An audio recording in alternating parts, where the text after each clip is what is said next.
अजिंक्य Maharashtra news, एका सामान्य माणसाची अनोखी सुरुवात. संपादक संतोषजी लांडे. पाहुयात काही ठळक आणि महत्त्वाच्या घडामोडी.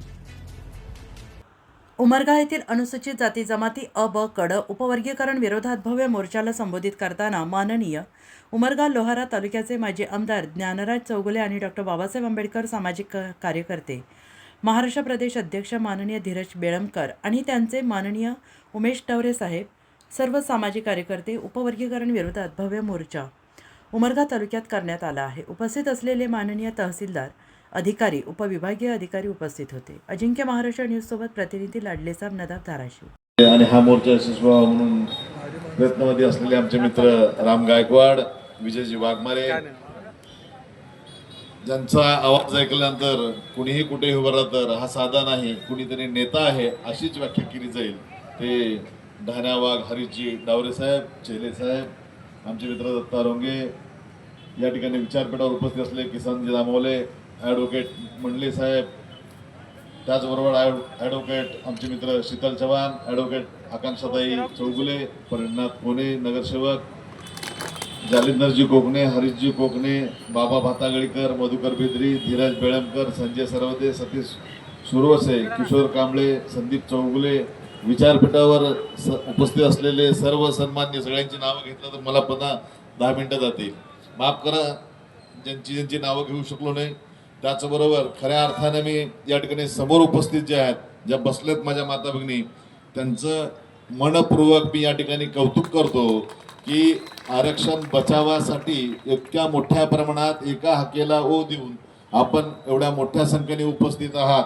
आणि असं म्हणलं जात आहे की पुरुष मंडळ आहे, ज्यांच्या पाठीमागं एका स्त्रीचा हात असतो ते निश्चितपणानं यशस्वी होत असतात. आजपर्यंत सगळे लढे आपले यशस्वी झाले आहेत. या कालखंडात, पुढच्या कालखंडात सुद्धा निश्चितपणानं आपणाला हे या आरक्षण बचाव संदर्भात आपणाला काम करत असताना आपण बघितलं तर खऱ्या अर्थानं डॉक्टर बाबासाहेब आंबेडकर यांच्या माध्यमातून, संविधानाच्या माध्यमातून आम्हाला जे आरक्षण प्राप्त आहे, स्वातंत्र्यानंतरच्या कालखंडात आजपर्यंत बघितलं 59 जातीपैकी कुठल्याही जातीनं आपसापसात भांडणं केलेली नाहीत.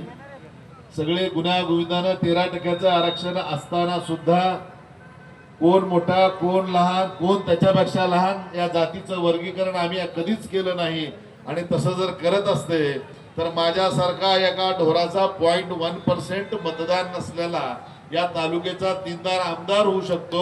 हे कशाचं घोतक असेल तर आम्ही अखंडितपणानं बाबासाहेबांच्या विचारावर 59 जातीच्या गुण्या गोविंदानं नांदतात, हे त्याचं उदाहरण आहे.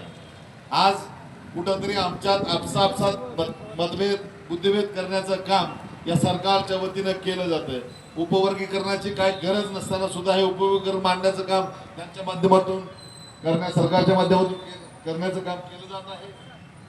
खऱ्या अर्थानं जर आपण एक बघितलं तर हे जर करायचंच असेल, घटनेत बदल करायचा विचार जर असेल सरकारचा, तर त्यांनी एक समिती नेमलेली आहे. त्या समितीच्या संदर्भात आता बोलत असताना या ठिकाणी सन्माननीय ॲडव्होकेट चव्हाण साहेबांनी सांगितलं की न्यायमूर्ती आनंदजी बद्दर यांची एक व्यक्तीची समिती नेमलेली आहे. ती योग्य का? ते बिलकुलच योग्य नाही. हे 13% आरक्षण संविधानात मार्फत मिळालेलं, बाबासाहेबांनी दिलेलं आम्हाला आरक्षण, त्यात बदल करण्याचा अधिकार एका व्यक्तीला. आणि त्याचबरोबर आपण जर बघितलं त्या बद्दर समितीच्या बाबतीत तर त्यांचा अहवाल अजूनही आपल्याला प्राप्त झाला नाही. तो अहवाल सार्वजनिक व्हायला पाहिजे, त्याच्यावर चर्चा व्हायला पाहिजे, लोकांतून मतं मागवली गेली पाहिजे. मग देशातलं धोरण ठरवत असताना त्या विधानमंडळात असेल, लोकसभेत असेल, तुम्ही काय बदल करायचा तो नंतरचा भाग जाईल. पण त्याआधी तो अहवाल आम्हाला वाचण्यासाठी प्राप्त करून व्हायला पाहिजे, तेही झालेलं नाही. आणि आज आपण बघितलं तर त्या अहवालाच्या म्हणजे बद्दर समितीच्या बाबतीत एक व्यक्ती न करता जातीच्या, संवेदनशील जातीच्या बाबतीत व्यापक विचार, समाजदृष्ट्या गुंतागुंतीचा विषय असणाऱ्या यासाठीचे आमच्या जातीची काही मंडळी या कमिटीत असायला हवी. त्यांच्या माध्यमातून याच्यावर अभ्यास करून उपवर्गीकरण करणं गरजेचं की नाही गरजेचं आहे याचा अहवाल सुद्धा मागवणं गरजेचं आहे. पण तसा विचार केला जात नाही. त्याबद्दल मी या सरकारचा निश्चितपणानं तुम्हा सर्वांच्या वतीनं आणि माझ्या वतीनं निषेध व्यक्त करतो की आमच्यात कुठलंही भांडताना तुम्ही काय म्हणून आमच्यात भांडण लावण्याचं काम करता. आता आधी बघितलं ओबीसी आणि मराठा हा वाद आता संपुष्टात येत आहे. आता आपल्या आपल्या ताणीपणा आपण भांडणं करावीत आणि त्याचा फायदा म्हणजे इंग्रजाची ती जी नीती म्हणली जाते त्या नीतीप्रमाणे आपसातच भांडण लावण्याचं काम करण्याचं काम केलं जात आहे. अनुसूचित जातीतील तज्ञांचा या कमिटीत अभाव आहे. सर्वांनी उपस्थित राहिले. प्रथमतः सर्व खेड्यागावून आलेल्या माझ्या माया बहिणीचे प्रथम नतमस्तक होऊन त्याचं अभिनंदन करतोय. आणि आज ते दाखवून दिलंय सर्वांनी 59 जाती आज आहेत आत्ता कळलं आपल्याला. पण ह्यातून एकच मला निष्पन्न वाटतंय, स्वतःच्या स्वार्थासाठी जात बदलू पण बाप बदलणार नाही हे सर्वांनी आज दाखवून दिले. म्हणून सर्वांचं अभिनंदन करतोय.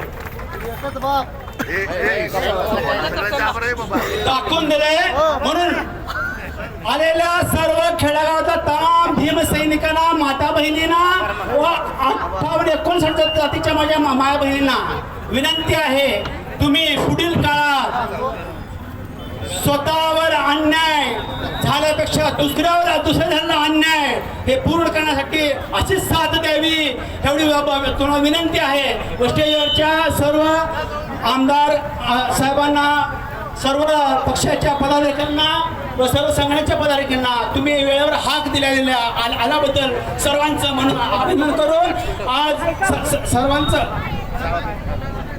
मी अभिनंदन करतो व कार्यक्रम संपला असं जाहीर करतो. 1 मिनिट.